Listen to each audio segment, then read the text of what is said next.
ভাইটি ভণ্টিহঁত, আজি মই বহুদিনৰ মূৰত তোমালোকলৈ একোটি সাধুকথা আনিছোঁ দেই। আৰু আশা কৰোঁ তোমালোকে শুনি বৰ ৰস পাবা। তাৰে এটা সাধুকথা আজি মই তোমালোকক ক'বলৈ ওলাইছোঁ দেই। সাধুকথাটোৰ নাম হৈছে এটা লোভীয়া নিগনি। এতিয়া মই সাধুকথাটো আৰম্ভ কৰিছোঁ। এতিয়াৰ পৰা বহুদিন আগত এখন গাঁৱত এজন ব্যৱসায়ীয়ে বাস কৰিছিল। তেওঁৰ এটা ডাঙৰ শস্যৰ ভঁৰাল আছিল। এদিন ৰাতি এটা ভোকাতুৰ নিগনিয়ে খাদ্য বিচাৰি ফুৰোঁতে ব্যৱসায়ীজনৰ ডাঙৰ শস্যৰ ভঁৰালটো চকু পৰিল।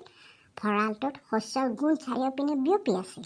নিগনিটোৱে ভাবিলে, মই সঁচাকৈ বৰ ভাগ্যৱান দেই। যদি মই সদায় অলপ অলপকৈ শস্য খাই থাকোঁ আৰু মোৰ ভোকো পলাব আৰু ভঁৰালৰ গৰাকীয়েও গম নাপাব। ভবামতেই কাম। তাৰপাছৰ পৰা নিগনিটোৱে যেতিয়াই ভোক লাগে তেতিয়াই সি ভঁৰালৰ শস্যৰ যিটো য'ত শস্য থৈছিলে সেই ডাঙৰ ভঁৰালটোৰ এটা ফুটা কৰে আৰু ফুটা কৰি তাৰপৰা কি কৰে, শস্যসমূহ খাই পেলায়। এনেদৰে থাকোঁতে নিগনিটো লোভীয়া হৈ পৰিল আৰু ভাবিবলৈ ধৰিলে, যদি মই এই ভঁৰালটোৰ ভিতৰত সোমাব পৰাকৈ যদি এটা ফুটা কৰোঁ, তাৰমানে ডাঙৰকৈ, তেন্তে চিধাই গৈ ভিতৰলৈ গৈ পেলাই যিমান পাৰোঁ সিমান ইচ্ছা শস্য খাব পাৰোঁ। তেতিয়া মই বেছি সময় ভোকত থকাৰ প্ৰয়োজন নাই। খাই মেলি সোনকালে ওলাই আহিলে গৰাকীয়েও মোক ধৰিব নোৱাৰিব। তেনেকৈ ভাবি পেলাই লোভী নিগনিটোৱে তাৰ এটা পৰিকল্পনা যিটো ভাবিলে, সেইটো ভাবি সি আনন্দত ক'ব নোৱাৰা হৈ পৰিল। সেইদিনাই ৰাতি নিগনিটোৱে তাৰ চোকা দাঁতেৰে শস্যৰ যিটো ভঁৰাল সেইটো কাটি তাৰ সৰুকৈ এটা ফুটা কৰিলে। তাৰপিছত সি কি কৰিলে, সেই ফুটাটোৰে সি কি কৰিলে, ভিতৰলৈ সোমাই গ'ল আৰু তাৰ পেটটো নভৰালৈকে সি একদম উফন্দি তাৰমানে পেট উফন্দা নপৰালৈকে সি খায়েই থাকিল। পেটটো যেতিয়া ভৰ্তি যেন অনুভৱ কৰিলে, সি প্ৰথমতে ফুটাৰ পৰা বাহিৰলৈ ওলাব খুজিলে।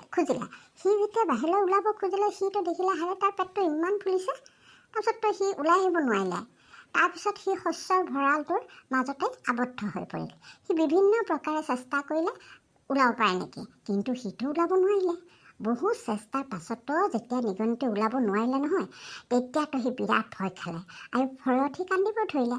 কান্দি সি ভগৱানক চিন্তা কৰি ক'লে, হে ভগৱান, কালি ৰাতিপুৱাই যদি গৰাকীয়ে আহি মই ইয়াতে থকা বুলি গম পায় আৰু মই এনেকৈ মনে শস্য খাইছোঁ বুলি গম পায়, তেতিয়াহ'লে মোক দেখোন মাৰি পেলাব। গতিকে কিবা এটা কৰি প্ৰভু মোক বচোৱা। এনেকৈ নিগনিটোৱে কি কৰিলে, ভগৱানক প্ৰাৰ্থনা কৰিলে। সেই একেটা ভঁৰালৰ ব্যৱসায়ীজনৰ কি আছিলে, পোহনীয়া শহাপহু এটাও আছিলে। সি শহাপহুটোৰ কান্দন শুনি দৌৰি আহি পেলাই সুধিলে, কি সখী, তুমি ইয়াত কিয় কান্দি আছা? তেতিয়া লোভীয়া নিগনিটোৱে গোটেই কাহিনীটো বৰ্ণনা কৰি তাক ক'লে। তেতিয়া নিগনিটোৰ কথাখিনি শুনি আৰু নিগনিৰ মূৰ্খামিৰ কাৰণে শহাপহুটোৰো হাঁহি উঠি গ'ল। সি ক'লে, বন্ধু, তুমি যে ইয়াৰ পৰা ওলাব পৰা নাই আৰু ইয়াতে আবদ্ধ হৈ আছা, তাৰ কাৰণ কি জানা? তুমি প্ৰয়োজনতকৈ বহুত বেছি খাইছিলা। সেইকাৰণে তোমাৰ পেটটো বহুত ফুলি গৈছে। তুমি আৰু এটা কাম কৰা, শস্যবোৰ যেতিয়া হজম হৈ যোৱাৰ পিছত তোমাৰ পেটটো ফুলাটো কমি আহিব, আকাৰটো কমি আহিব। তেতিয়া তুমি কি কৰিব পাৰা, যেতিয়া আকাৰটো কমি আহিব, তেতিয়া এই ফুটাই আকৌ ওলাই আহিব পাৰিবা দেই। সেই বুদ্ধিটো দিলে শহাপহুটোৱে। নিগনিটোৱে তেতিয়া শহাপহুটোৰ কথা মানি নিশা শস্যৰ ভঁৰালটোৰ ভিতৰতে শুই থাকিল। সাৰ পোৱাৰ পিছত তাৰ পেটটো দেখিলে সি বেছ সৰু হৈ আহিল দেখোন। সি তেতিয়া ওলাই আহিব পাৰিলেহেঁতেন, কিন্তু সি আকৌ কি ভাবিলে জানা? আকৌ যদি মই আকৌ দেখোন ভোক লাগিছে, তাতকৈ মই আৰু অলপ খাওঁ।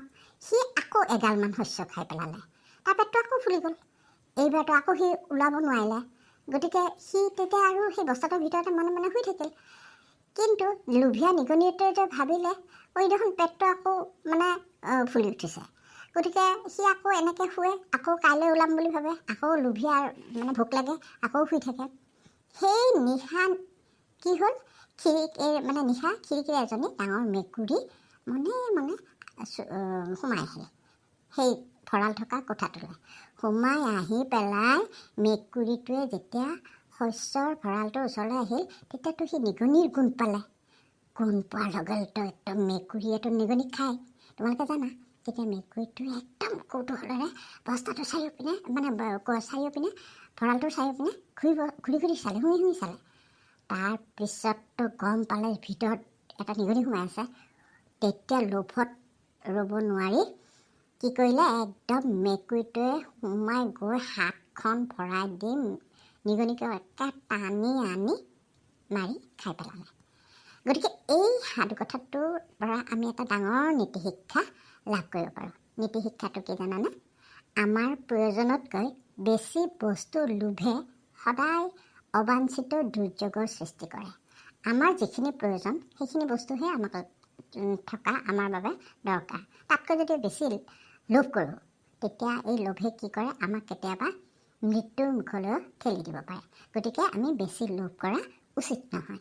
আজি কেনেকুৱা পালা সাধুকথাটো বাৰু তোমালোকে মোক ক'বা দেই। আৰু মই পিছত আকৌ এদিন এনেকুৱা ধুনীয়া সাধুকথা এটা তোমালোকলৈ আনিম দেই। আজিলৈ ইমানেই।